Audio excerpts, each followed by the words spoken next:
Nakushukuru Mheshimiwa kwa mchango wako. Nilimtaja Mheshimiwa Deodatus Philip Mwanyika, ajiandae Mheshimiwa Esther Amos Bulaya, ajiandae Mheshimiwa Rita Ernest Kabati.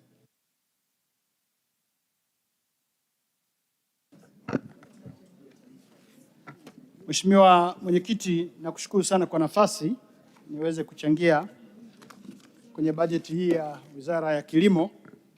Awali yote namshukuru sana Mheshimiwa Waziri kwa hotuba nzuri sana aliyoitoa hapa, inayotupa matumaini bado kwenye kilimo makubwa. Na kwa kweli wizara hii imefanya kazi kubwa na inafanya kazi kubwa kuendeleza kilimo. Mambo yanafanyika ni mengi na tunawapongeza sana kwa kazi nzuri wanaoifanya. Lakini kuna maeneo machache ambayo niliona niongelee, ambayo mengi tumeongelea kwenye kamati, lakini nimepiki machache ambayo ni muhimu kwangu na kwa taifa. Mheshimiwa Mwenyekiti, ukiangalia uzalishaji wa mazao ya asili ya biashara, wizara inafanya vizuri sana kwa ujumla, hasa kwenye uzalishaji.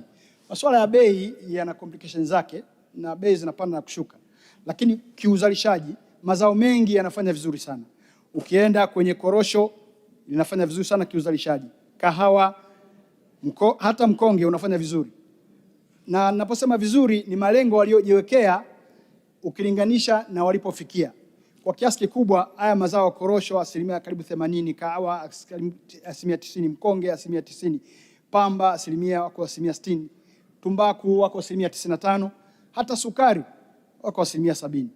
Mheshimiwa Mwenyekiti, matokeo yake ni kwamba kwa ujumla amesema kwenye ripoti yake mpango ilikuwa ni kuzalisha tani milioni 2.2 kwa ujumla kwa mazao hayo yote, lakini wameweza kufikia tani milioni 1.5.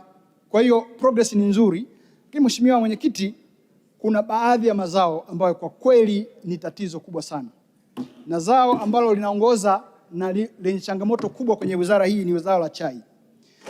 Zao la chai, Mheshimiwa Mwenyekiti, tunavyoongelea sasa, uzalishaji wake umeendelea kuporomoka siku hata siku. Malengo yalikuwa ni kuzalisha angalau tani 30,000, lakini mpaka Februari walikuwa kwenye tani 9,000.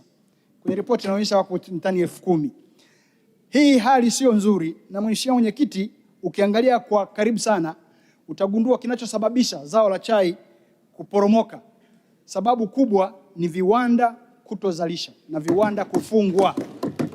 Mheshimiwa Mwenyekiti, tuna viwanda 8 ambavyo vimefungwa, na kufungwa kiwanda kama kinazalisha chini ya 5% ni sawa na kama kimefungwa, lakini kuna vile ambavyo vimefungwa kabisa havifunguliwi. Mheshimiwa Mwenyekiti, ukienda ukaangalia viwanda vilivyofungwa, ukienda Rungwe kuna viwanda kama 3 vimefungwa, ukija Njombe kuna viwanda 3 vimefungwa, ukienda Mufindi kuna viwanda 2 vimefungwa.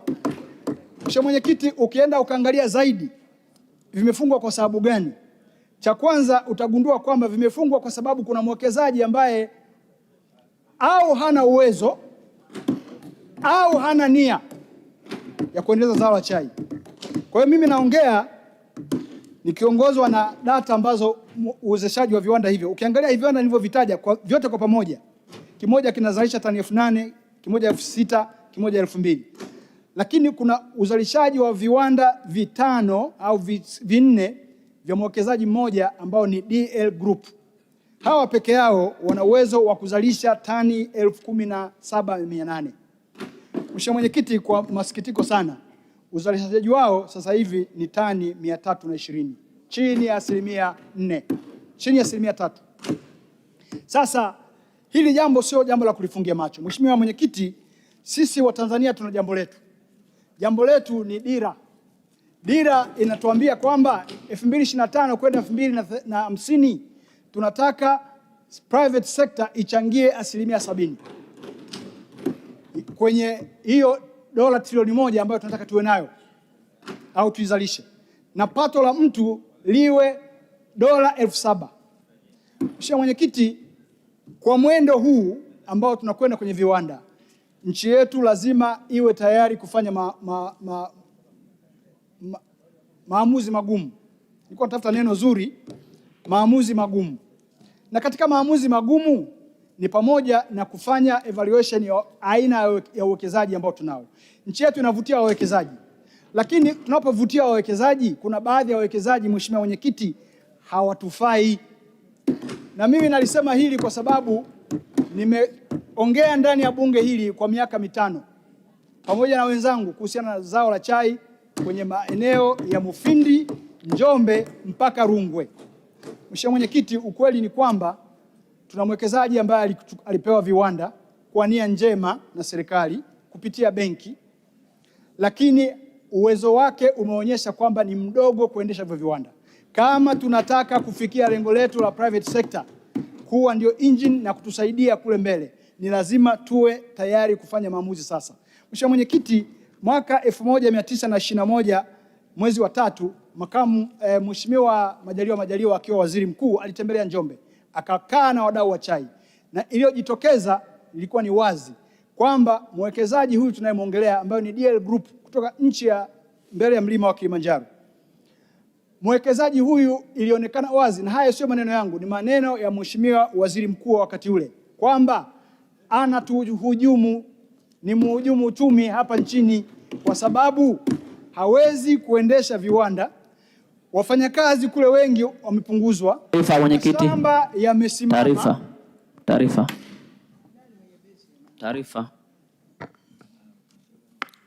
Taarifa, Mheshimiwa Edwin Swale.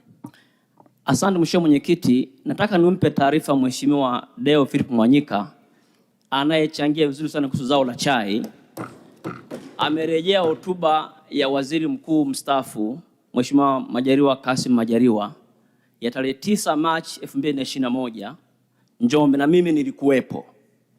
Waziri Mkuu alisema mwekezaji anayemiliki viwanda hivi vya Kibena, Lupembe, Luponde inaonekana kama anafanya sabotage kwenye zao la chai hapa nchini.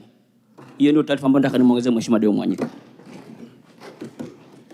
Mheshimiwa Deo Mwanyika, unaipokea taarifa? Mheshimiwa Mwenyekiti, naipokea taarifa hiyo. Namshukuru sana mdogo wangu wakili Enos Swale. Matokeo ya jambo hili Mheshimiwa Mwenyekiti ni kwamba mapato ya taifa ya serikali na ya halmashauri yameporomoka kwenye maeneo hayo yote, ajira zimepotea, fedha za kigeni tulizozitegemea hazipo tena. Migomo ya wafanyakazi ni jambo la kawaida, inaendelea, ilianza Mufindi, baadaye imehamia Njombe, lakini pension za wafanyakazi hazilipwi na huyu mtu. Lakini sisi tunamshukuru sana Mheshimiwa Rais kwa kutambua nia nzuri ya kumuita mwekezaji, aliruhusu wizara ifanye utaratibu wa kutafuta fedha angalau kumsaidia mwekezaji.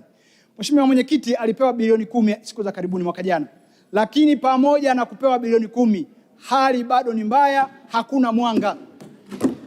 Na hizi fedha sio ni fedha za kutoka huko anakotoka, hizi ni fedha za nchi yetu, za benki yetu hapa ya CRDB.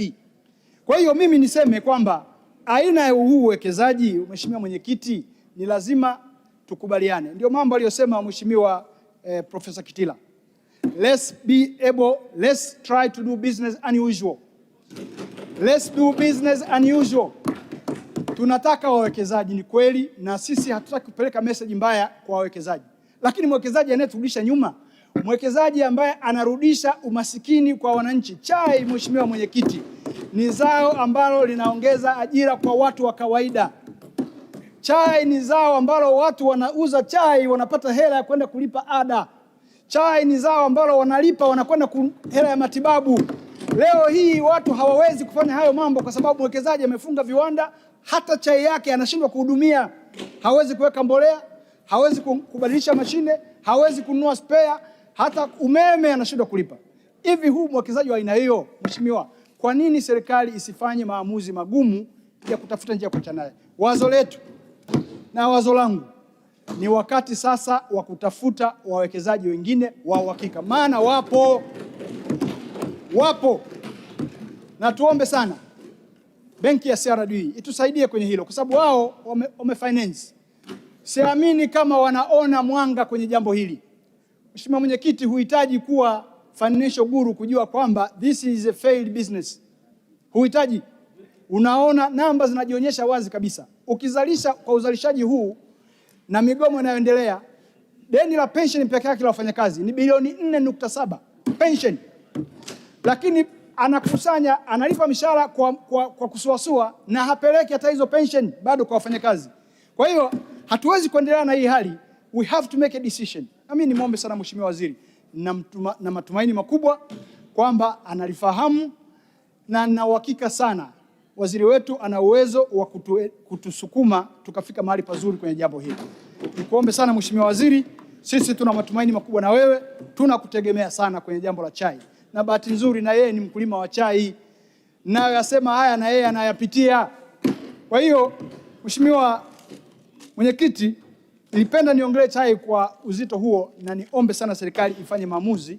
Wakati namshukuru Dr. Samia kwa kusababisha hawa wamepata pesa, lakini hizo pesa hawazitumii inavyotakiwa. Mheshimiwa, lakini wanafanya vizuri kwenye mazao mengi, na zao la parachichi pamoja na mboga mboga, wizara hii imelisimamia vizuri sana na linafanya vizuri sana. Tumeona hapa linakwenda vizuri, production iko above the target, wanaongelea 108%.